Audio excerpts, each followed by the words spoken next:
खुलुमबाय गिबियावनो prime 24 headline चेनेलखौ नायगिरिनिसिम गिबियावनो बरायहरनाय जाग्रोबाय। दिनै प्राइम 24 हेडलाइन स्टुडिय'आव जोङो मोगा-मोगि हाबाफारियाव लाबोदों जोंनि सानजारि नोगोरनिफ्राय सासे मुंदांखा फावगिरि जुनालि दैमारि। बिथांखौ जों गिबियावनो जोंनि चेनेलाव बरायग्रोनाय थाबाय। खुलुमबाय आब'। आब'खौ जोंनि चेनेलाव लेंना लाबोनानै जों माखासे गोबां खोथा मिथिनो सानदोंमोन।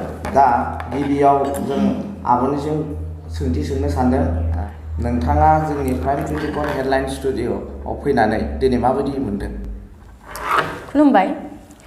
प्राइम 24 हेडलाइनखौ नायगिरि बयखौबो गोजोननाय बावहरबाय। आङो दिनै नोंसोरो प्राइम 24 हेडलाइन नैबे स्टुडिय'आव लेंहरनानै आं गोजोननाय मोनदों। गोसोजोंनो आं नोंसोरखौ साबायखर बावबाय आरो। दा गिबियाव आब'निफ्राय माखासे खोथा मिथिनो आखायाव लादों। दा नोंथांनि फरायसा सम आरो उन्दै समखौ फोरमायथिनो थाखाय आं खावलायनाय जाबाय। आंनि गामियाथ' आंनि जोनोम गामिया सिमेन्ट सापरि मानिकपुराव, डिस्ट्रिक्ट धेमाजि। आङो जोंनिनो मानिकपुर एल पि स्कुलाव फरायजेनदोंमोन गुदि फरायसालिखौ, आरो बिनिनो मानिकपुर एल पि स्कुलखौ फरायखांनानै जोंनिनो बेयावनो सिमेन्ट सापरियावनो एस.बि. बर' हाइ स्कुल दंमोन, बेवहायनो आं फरायदों। आरो बेखौ उथ्रिखांनानै मेट्रिक आनजादाव उथ्रिखांनानै आङो सिमेन्ट सापरि कलेजावनो फरायनाय जादों। दा नोंथांखौ जों खोनानो मोन्दों नोंथाङा जुलि जाहैबाय होननानै। दा नोंथाङा मा जायगायाव जुलि जाहैदों? सिमेन्ट सापरिनि सिङावनो थानाय देकापं पन्सायतआव गोलैयो सेरेन बर' गामि होननानै बुङो। आं बेवहाय हाबा जादों मुस्रि बुद्धदेब लाहारिजों। गोजोननाय थाबाय। दा आब'आथ' मोनसे समाव फरायसा सममोन।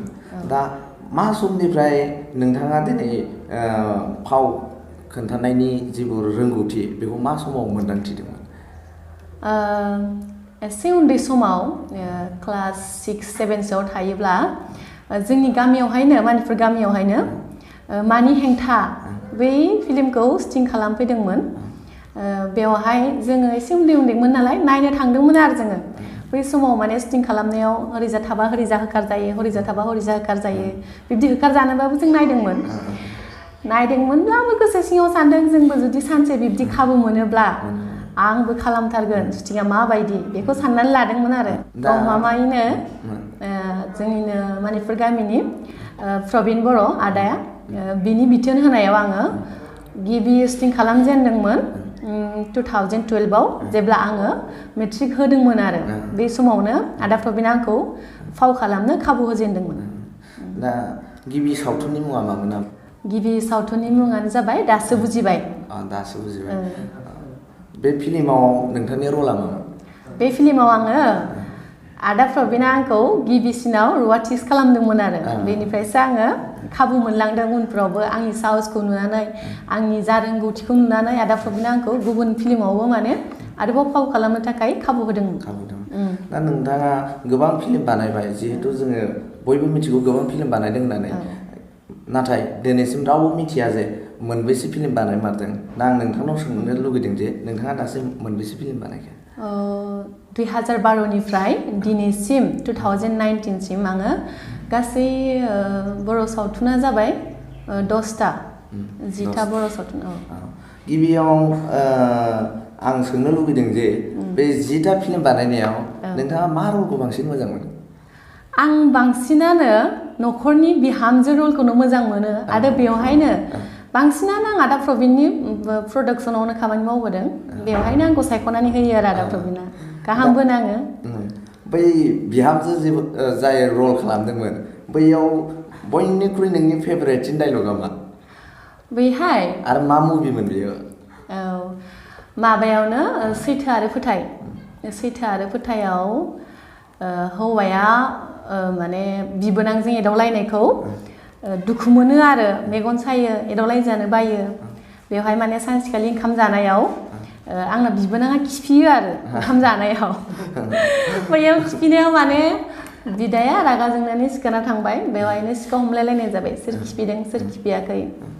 दाना फंबायखौ सिखाव हमबाय बिदाया, दाना खिफियाखै होनबाय नालाय आंहाबो होनबाय आरो आंना बिबोनां सनाया खिफियाखै माथो, आंना बिबोनां सनाया खिफिबा मोदोमगोनसो।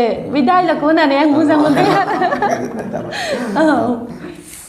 दा नोंथाङा जे गासै मोन 10 सावथुन बानायदों बै मोन 10 सावथुननि गेजेराव नोंनि फेभारेट सावथुना मा? आं बेखौनो सैथो आरो फोथायखौनो आंनि फेभरेट होननानै साननानै लायो। दा बैनि गेजेराव जा एक्टरनि रल खालामग्रा जिहेतु 10टा फिल्मावबो गोबां माने गुबुन गुबुन एक्टरजों नोंथाङा सावथुनखौ बानायदों फाव खालामदों बै 10टा सावथुन बानायनायनि जायफोर एक्टरफोर बै एक्टरफोरनि गेजेराव नोंथाङा सोरजों खामानि मावना बांसिन मोजांसिन मोनदों? बयनिबो गेजेरावथ' आङो सायख'योब्ला आदा प्रबिनखौनो सायख'यो। आदा प्रबिन बेखौनो मैथा होननानै मिथिजायो बेखौनो आरो बेजोंनो आं खामानि मावनानै बिराद गोजोननाय मोनो आरो बेनो आंखौ गिबि खाबु होनायजों लोगोसे आं बेखौ अरायबो मान बावबाय थागोन गोसो गोरबोजों बेनो आरो। दा जिहेतु नोंथाङा प्रबिन बर'नि नामखौ गोबां मख'दों जिहेतु बिथाङा आरो नोंथांनि फेभरेटबो दा बिथांजों नोंथाङा मोनबेसे बर'नि सावथुनाव फाव खालामनो खाबु मोनदों? आदा प्रबिनजों आङो गासै 6टा फिल्म बानायनायाव जयैनो लोगो मोनदों आरो बे खाबुखौ आदा प्रबिनानो आंनो होदों। बे 6टा फिल्मखौ बानायनाय जादों आरो। बै 6टा जा मुभि बा फिल्म बेयाव मा मुभिया नोंनिसिम माने फेभरेट नोंथांनि फेभरेट? आदा प्रबिनजों आङो दायनाया सोरावहाय हौवा हिन्जाव सिन लादोंमोन आरो बैहाय आङो साबसिन मोनदों। बै दायनाया सोराव नोंथांनि रला मामोन? बेवहाय माने जों मोनसे गामियारि न'खर हौवा हिन्जाव आरो गथ' हिन्जावसा सासे हौवासा सासे दंमोन जेरावनोखि भिलेना जोंखौ आंनि हौवाखौ दायना होननानै बुथारो आरो आंखौबो आंनि हौवाखौबो बै हौवायानो जाहैदों आदा प्रबिनानो जादोंमोन आरो। दा बै जा माने दायना सोर बे सावथुनाव जिहेतु नोंथाङा जोबोद दुखु जा माने काहिनिखौ खोन्थादों सल'खौ माने काहिनिखौ दा बै सावथुनाव नोंथाङा बयनिख्रुइ बांसिन फेभरेट एबा दुखुसिन बेखौ मा डायलगखौ बुंनो थाखाय नोंथांखौ खावलायनाय जाबाय? बैहायना जेब्ला जोंखौ दायना होननानै साजायबाय भिलेना दायना होनना साजायनायाव मिटिं जाबाय दा गामियाव मिटिं जायोब्लाथाय दाना बिब्दिनो सिमान माने गुन्दाया दायना होननानै बुंबाय नालाय बेवहाय आं गाबनानै बुङो आरो आंनि हौवाया दायना नङा रायजोफोर बेखौ फानदायदोंसो आंनि हौवाया दायना नङा बेफोरबायदिमोन आरो डायलगा। दा जों नुनो मोनदों दि जोंनि बर' समाजाव गोबां माने सावथुन मुलुगाव गोबां टेलेन्ट थायो रोंगौथि थायो नङा होमबा? दा बैबायदि रोंगौथिखौ जा माने बायजोआव लाबोआ माखासे बर' समाजनि मानसिया दा नोंथाङा लाबोबाय नोंथाङा जोबोद मुंदांखा जाबाय।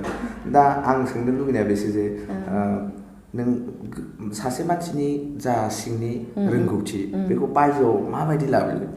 बेयाव नोंथाङा मा आइडिया बा माबा मोनसे राहा दं नामा?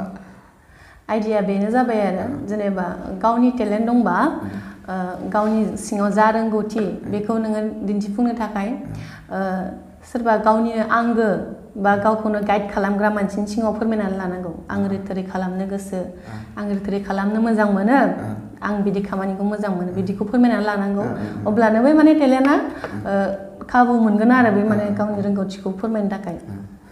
निस्सय जों बे खोनानो मोनदों माने बे 10टा नोंथां बानायनाय जा बर' सावथुन बिनि गेजेराव मोनबेसे सावथुना दिनै बान्था मोननो हादों? बे आं मुभि खालामनायावथ' बेस्ट मुभि मोनदोंमोन दायनाया सोरा मोनदोंमोन ओमफ्राय आरो आं बेस्ट एक्ट्रेस मोननो हादों सैथो आरो फोथायावनो आरो सैथो आरो फोथायाव होमबाथ' सैथो आरो फोथायाव नोंथांनि रला जोबोद मोजांमोन। मोजाङानो। दा बै सैथो आरो फोथायनि मोनसे डायलगसो खोनासंनो नोंथांनि गोसो गोरबोनिफ्राय मोजांसिन मोननायखौसो खोनासंनो हानायखौ खावलायनाय जाबाय। बेवहाय हौवाखौनो आङो हौवाया दुखु मोनना थानायाव बुङोमोन आरो हामाहाय मानोथो दुखु मोनलायखो नोंहालाय उन्दैनिफ्राय एसेबां खस्थ' जाबोबाय नोंसोरो दा एसे एनै एदावलायनायखौलाय मानो दुखु मोननांगौ नोंलाय बिदि आरो हौवाखौ बिदि बुरखायोमोन आरो आङो। जोबोद मोजां जादों जोंनि नैबे बर' बा जोंनि सानजारि नोगोरनि जोंना गिबि स्टाब्लिश खालामगिरि एबा नोंथांमोनखौ सानसोगिरि जोंना प्रबिन आदा आदा प्रबिनानो बिथांमोननि माखासे स्क्रिप्ट लिरनाय नङा होनबा सावथुननि स्क्रिप्ट लिरनायाव नोंथांमोना सायख'ना लायो ना नोंथांनि टेलेन्टखौ नायनानै बिथांमोना होयो? बिसोरो माने जोंनि टेलेन्टखौ नुखाबाय नालाय जिहेतु जा रलाव बिसोरो फाव खालामनो हागोन जा फावखौ बिसोर फाव खालामनो हागोन बेखौ सायख'खानानै बिसोरो स्क्रिप्टखौबो लिरो ओमफ्राय आरो जोंखौनो सायख'नानै लेंहरसिगोन आरो बिदि दा नोंथाङा नोंथांनि सावथुन मुलुगाव एक्सपिरियेन्सआव 10टा जा बर' सावथुन दिहुननानै नोंथाङा सैथो आरो फोथायाव बेस्ट एक्ट्रिसखौ मोनबाय बैयाव आरो नोंथाङा डायलगखौबो होखाबाय जों खोनानो जोबोद गोजोननाय मोनदों दा बैयाव नोंथाङा माबायदि मोननो हादों आरो नोंनि बैयाव माने रलखौ नोंथाङा खालामनो थाखाय माबायदि खस्थ' खालामदोंमोन? खस्थ' खालामनायाथ' बिदिनो जोंनि सिङाव जा रोंगौथि थायो बेखौनो माने डिरेक्टरा जाबायदि खालामनो होयो जोंबो बेखौनो खालामनांगौ जायो आरो जोंबो नाजायो डिरेक्टरा जाखौ लुबैयो बेखौ जोङो गावनि रोंगौथिखौ जोङो दिहुननानै होयो आरो बेफोरबायदि नोंथांनि दिनैसिम 10टा सावथुन बानायनायाव नोंथाङा माबे रलखौ माने मालाबा इगनर बा फसायै माबाफोर रल दंमोन नामा? बेथ' दंमोन आं माने सावथुनाव रांखिनि जानो बायो मानोना आङो दुखुथिया आइजोनि रलखौ लानो लुगैयो जेब्लायबो आरो बैहाय जोंहा आदा प्रबिनानो आंखौ सम सम रांखिनि बिहामजोआवबो होयो आरो बैफोराव आं एसे खालामनो बाजानाय मोनब्लाबो आदा प्रबिननि बिथोनाव आं मावनांगौ जायो आरो थिगानो नोंथांनि दिनैसिम बे 10टा मुभि बानायनायाव दिनैसिम शुटिं खालामनाय टाइमाव माब्लाबा नोंथाङा गनायथावि माबाफोर जाथाय जादों नामा? गनायथावि जाथायथ' बिब्दि जायाखै बिब्दि आं गोसोआव गैया दे दा नोंथाङा जा माने मोजां बिहामजो जानायनि रलखौ लुगैयो दाबायदियाव नोंथाङा सासे जकर रल होयोबा लागोन ना लाया? ओरैनोथ' जकरावथ' मोनसे मोननै बिहामजोनि रलावनो मोनसे मोननै सोफादेरलांनाय दङ जिहेथु हांमा फिल्मावबो खिफिलायनाय दङ आरो मा खिफिलायनाय दङ माने हौवानि सिङाव खिफिनानै होयो आरो माने बैनो आरो बेफोरनो फिसा फिसा मोनसे मिनिथाव होनाय मानसिफोरखौ मिनिहोनो हानाय बेफोर आरो गोजोननाय जाबाय दा नोंथाङा दासान्दि माबाफोर सावथुन बानायगासिनो नामा?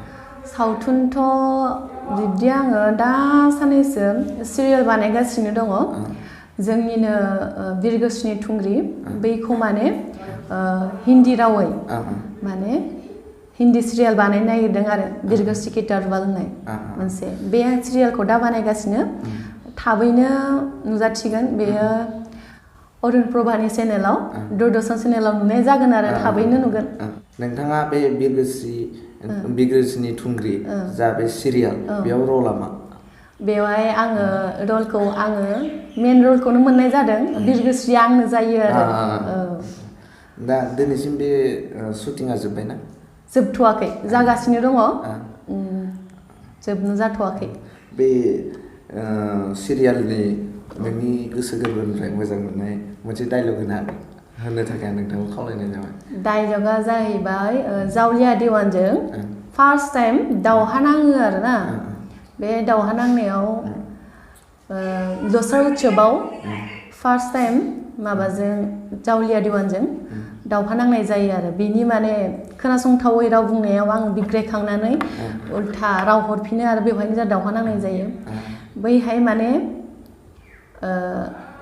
आंखौ लाजि फोनाङोमोन आरो जावलिया देवाना बेवहाय डायलग दं आरो मोनसे शेर की गरजने पर डरने वाली मैं लम्बरी नहीं हूँ बेफोरबायदि होननाय आरो माने हिन्दी रावनि नालाय जोंना हिन्दी राव बारा मोजां जाया आरो बिब्दिनो नुगोन सिरियालाव फैगासिनो माने शुटिंआवनो हिन्दी रावैनो बानायखादों आरो हिन्दी रावै बानायदों गाननाय जोमनाया जोंनि बर'निनो आरो बेखौ सोर डाइरेक्टर सारनो डाइरेक्सनखौ मुनबेज बरुवा दा बे सिरियालाव साबैसे बर'फोरा रल खालामदों? बर'फ्राथ' ओरैनो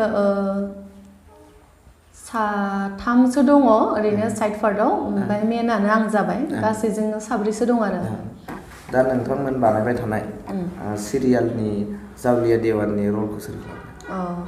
बेबो सासे एक्सन डिरेक्टरानो बेनि मुङानो जाबाय प्रधान देउरि मानसि दा नोंथांनि 10था सावथुन बानायनायनि सोमोन्दै जों गोबां खोथा मिथिबाय दा जों बे सावथुन बानायनो थांनायाव गोबां न'खरनि प्रब्लेम जायो बा समाजजों जों मोगा-मोगि खालामनो गोनां जायो दा जों बे समाजनि खोथा फंनैसो मिथिनायनि थाखाय नोंनिसिम सोंनो आखायाव लादों दा नोंथाङा जे जा जुलि जाहैबाय नोंथांनि नैबे जुलि जानाय समावबो नोंथाङा जे गावनि टेलेन्टखौ दोनथ'आलासिनो दिनै मोजां सावथुन सिरियाल बानायगासिनो दं दा बै फाव खालामनायाव नोंथांखौ जुलि जाहैनाय न'खरनिफ्राय माबाफोर बादा होयो नामा? जोंहानि बिहाव बिखुनजोआ आंखौ फिसा बायदिनो अनो गावनि फिसा बायदिनो बिसोर माब्लाबाबो बिदि सावथुन खालामनायाव हेंथा होफेराखै ओरैनो माखासे मानसिफ्रा आंनि बिहाव बिखुनजोनि खोमायाव सोयो जिहेतु सिख्ला समाव सावथुन बानायदोंमोन दा बानायनो होनांला गाज्रि खोनायो बेफोरबायदि होननायफोरखौ आं खोनाफिनदोंमोन आरोना आंब्लाबो आंनि बिहाव बिखुनजोआ जेबो बादा होफेराखै आंजोंनो लोगोआव दंफायो आरो आंनि हौवायाबो बिदिनो गावनि रोंगौथिखौ देखायलांबाय थानांगौ होननानै आंखौ बुजायो आरो बेनिखायनोथ' आं दिनैसिमबो गारनाय जायाखै नोंथांनि न'खरनिफ्रायथ' जिहेतु जोङो खुनु बादा होनायखौ जोङो जिहेतु मदद होयो होननानै जों मिथिबाय दा आं सोंनो सानदोंदि जोंनि बर' समाजाव बर' हारियाव गोबां बेबायदिनो फाव खालामनायनि रोंगौथि दं नाथाय बिथांमोना गुबुन न'खराव जुलि जाहैनानै बिहाव बिखुनजो बा गुबुन सुबुंफोरनि खोमा सुनायाव गावनि रोंगौथिखौबो दोनथ'नानै गामियारि बिहामजो जाहैयो जिहेतु गावनि रोंगौथिखौ दोननानै दा बैसोरबायदि बिहाव बिखुनजो आरो जायफोर रोंगौथि गोनां बिथांमोननिसिम नोंथाङा माबायदि बोसोन हरगोन जेराव जाफुंसारनानै नोंथांबायदि सासे जाफुंसार फावगिरि जाफैनो हायो आङो बैसोर फाव खालामगिरिफोरनिसिम मोनसेल' खोथा बुंहरगोन बेनो जाहैबाय गावनि रोंगौथिखौ गुबुननि हिंसा हिंसि होनलायनायाव माब्लाबाबो दोनथ'नाङा नों गावनि रोंगौथिखौ गावनो बाहेरायाव लाबोनांगोन न'खरनिफोरा जुदि खालामनांला मानांला होनोब्लाबो नोङो खर' गंग्लायनानैबाबो खुलुमथाबनानैबाबो बुंनांगोन आंनि जा रोंगौथि आं बेखौ देखायगोन आइ आफा बा गामिनि सोरबा बुङोब्लाबो बिसोरखौ नोङो माने खुलुमनानैबाबो रिकुवेस्ट खालामनानैब्लाबो नोङो बुंनांगोन आरो बेफोरबायदि जोंनि बर' सावथुन बानायलायनायाव हाबा जाबानोदि जोंनि रोंगौथिखौ दोनथ'योब्ला जोंनि बे बर' सावथुन मुलुगा मा जागोन बैफोरनि इयुननि फारसे साननांगोन बेफोरखौ बुजायनांगोन आरो जोंनावथ' बर' हारिफोरनाव बांसिनानो बिब्दिखौ मोननाय जायो आरो आङो जेनेबा हाबा जाबाय न'खरखौ सालायनांसिगौ न'खरखौ दैदेननांसिगौ दा नोंसोरा बिब्दि बाहेरायाव ओंखारनानै बर' सावथुन खालामनायनि सम गैला बेफोरखौथ' होनखायो होननाया माखासेफोरखौ बिराद खोनायो माने बेफोरखौ नोंसोरो दोनथ'नो होनांगोन बुजायनांगोन बेनि गेजेरजोंनो नों गावनि रोंगौथिखौ माने गुबुननो देखायनो हानांगोन आरो गावनि लामायाव आगान सुरलांनांगोन आरो गोजोननाय थाबाय जिहेतु दा नोंथांनि जेराव जुलि जाहैनाय बिहाव बिखुनजो गासैबो बर' समाजनि न'खराव थानायमोनब्ला दिनै गावनि रोंगौथिखौ दोनथ'आलासिनो गोबां सासे जाफुंसार फावगिरि जाहैजोबगौमोन आसा फारियो जोंहा जोंनि सानजारि नोगोरनि जाखांफुनाय बा जौगाखां सासे फावगिरि जुनालि दैमारि आब' बायदि आब' बुंनाय माखासे बोसोनखौ जोंनि गासैबो बर' समाजनि बिहाव बिखुनजोआ लानानै गावनि बिहामजो एबा फिसाजो गासैखौबो गावबा गाव टेलेन्टआव खामानि मावनो होयोब्ला निस्सय जोंनि बर' हारिया सानसे सम जौगाखां हारि होननानै जोङो आबुं महर लागोन दा नोंथाङा जाय जायगायाव बिहाव बिखुनजोनाव जुलि जाहैदों बै बिहाव बिखुनजोआ नोंथांखौ दिनै सापर्ट एबा मदद होनानै नोंथाङा सासे साक्सेसफुल फावगिरि जानो हादों दा जोंनि बर' समाजावबो गोबां बिदिनो रोंगौथि गोनां थानानैब्लाबो जुलि जाखांहैनानै गावनि रोंगौथिखौ फोजोबना लाहैयो बा गाव दावगानो लानाय बा मावनो लानाय हाबाखौ खोमानानै लायो दा बैफोरबायदि सुबुंखौ माबायदि नोंथाङा बोसोन होनो सानोदि बिहाव बिखुनजोजों लोगोसे जायफोर खामानि मावगिरि बिथांमोननिसिम नोंथाङा मा बोसोन हरनो लुगैयो जे जेराव नोंथांबायदि सासे साक्सेसफुल फावगिरिसिम जाहैनो हायो आङो बेखिनियाव बेखौनो बुंनो सानगोन दि जाय बर' आइजोफोर बा हाबा जाखांनाय हिन्जावफोर बिसोरा जुदि गावहानो फोथायनाय दं आंहा बिदि रोंगौथि दङ बेखौ नोङो देखायनो हानांगोन रोंगौथिखौ बाहेराव देखायनो हानांगोन गुबुनफोरनो नोंनि न'खरनि हेंथा होगिरिफोरखौबो नोङो बुंनो हानांगोन आंहा बिब्दि आंनि रोंगौथिखौ आं देखायनो थाखाय आंनो मोन्थाय नांगौ बेखौ नोंहा बुंनो हानांगोन आरो बिहाव बिखुनजोफोरखौबो होनगोन गामिनि मानसिफोरखौबो होनगोन जे हाबा जाबानो दि बाहेराव ओंखारनानै हिन्जाव मानसिफोरा गावनि रोंगौथिखौ देखायनो हाया बा गोजानाव थांनानै बेलेग रोंगौथिखौ माने जाफुंसार होनो हाया बिब्दि नङा गावनि रोंगौथिखौ नोङो जाफुंसार होनो थाखाय गुबुननि बुंनाय बाथ्राफोरखौबो खोमासुवालासिनो थानांगोन आरो बिहाव बिखुनजोखौबो नोङो बुजायनो हानांगोन आरो बिहाव बिखुनजोखौबो आं बुंगोन दि गावनि बिहामजोखौ नों गावनि फिसाजो बायदि अननानै बिनि जा लुबैनाय बेखौ नोङो जाफुंसार होनांगोन गावनि फिसा बायदि बेखौ साननानै लानांगोन आरो एसेनोसै आरो जेरै बर' हारिखौ जौगाहोनोबा गाव हारिखौ जौगाहोनोबा सोलोंथाइ लेखा फराजोंल' नङा जेरै गेलेनायजोंबो आरो बर' सावथुननि गेजेरजोंबो नों जौगाहोनो हागोन मोनसे गेरेमसा हारि दाफुंनो हागोन आं बेखौनो आसा खालामो आरो गावनि रोंगौथिखौ नोङो सिङाव दोनालासिनो नों बाहेराव गुबुननो देखायनो हानांगोन अब्लासो गावनि रोंगौथियाव गाव आथिं गसंनो हागोन आरो आं बेखौ सानो आरो दा नोंथाङा दिनैसिम बर' सावथुन मुलुगाव नोंथाङा गासै मोन10 बर' सावथुनाव फाव खालामबाय दा बै सावथुननि गेजेराव नोंथाङा माबे सावथुनाव बेस्ट एक्ट्रेस मोननो हादोंमोन आरो मा समाव आरो बेस्ट एक्ट्रेस जिहेतु नोंथाङा मोनदों होननानै खोनाजेनदोंमोन अब्ला नोंथाङा माबायदि सारप्राइज जादोंमोन गोसोआव बेसेबांसिम रंजाखांनाय फैदोंमोन फोरमायथिनाय आं खावलायनाय जाबाय नोंथाङा बेस्ट एक्ट्रेसखौ मोननो हादोंमोन आङो 2016-17नि सैथो आरो फोथाय मुभियाव मोनदों बै खौरांखौ जा आं बेस्ट एक्ट्रेस मोनदों बे खौरांखौ आंनि हाजबेन्ड बुद्धदेब लाहारिनो आदा प्रबिन मैथाया बेयो खौरां हरदोंमोननो आरो देग्लायनि बेस्ट एक्ट्रेसखौ नोंनि बिसि जुनालि दैमारिया मोनबाय होननानै खोन्थाहरदोंमोन जाहैदों ओमफ्राय माने आंनि बोराया आंनो खोन्थाबाय आरो कंग्रेचुलेसन होबाय आंखौ ओमफ्राय होबाथाय आंबो बै दिनखालि जोंनि हाबामोन बै हाबाखालि मा जाखो कंग्रेचुलेसन डियार होबाय नालाय ओमफ्राय आंबो हाबानि थाखायसो बिब्दि माबा गोजोनखौ होदों सानबाय ओमफ्राय आंबो होनबाय सेम टु इउ बिदि होननायाव आंना बोराया होनबाय आरो नङालै सना नोङो बेस्ट एक्ट्रेस मोनबायना होनबाय आंखौ वाव खुसियानो माने आं लाखौ हाला आरो माने बै दिनखालि आंनि हाबानि दिन आरो फारसेखिजा आं बेस्ट एक्ट्रेस मोननो हादों बेखौ आङो मोननानै बिराद खुसि मोनदोंमोन आरो जानांगौ आंनि फाव खालामनायखौ नायबिजिरगिरि बिथांमोना मोजां नुनानै बै 2016-17नि बेस्ट एवार्डखौ आंनो होदोंमोन आरो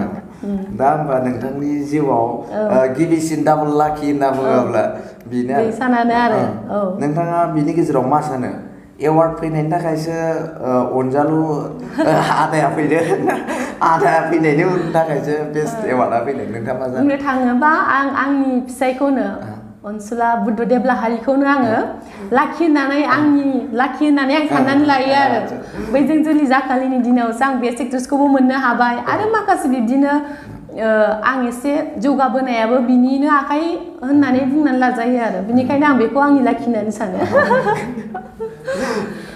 गोजोननाय थाबाय दा आं जोबथियाव मोनसे सोंथि सोंनो सानदोंदि जोंनि ओनसोलाव गोबां हौवा आरो हिन्जावनि गेजेराव माखासे खोमसि फोथायलायनाय जिहेतु माने अन्धबिसास बा दाउट बेखौ लालायनायनि गेजेराव गावजों गाव गोबां दावराव दावसि जालायो बुलायलायो दा नोंथांमोननि गेजेराव माब्लाबा बिदि जाफेरदों नामा?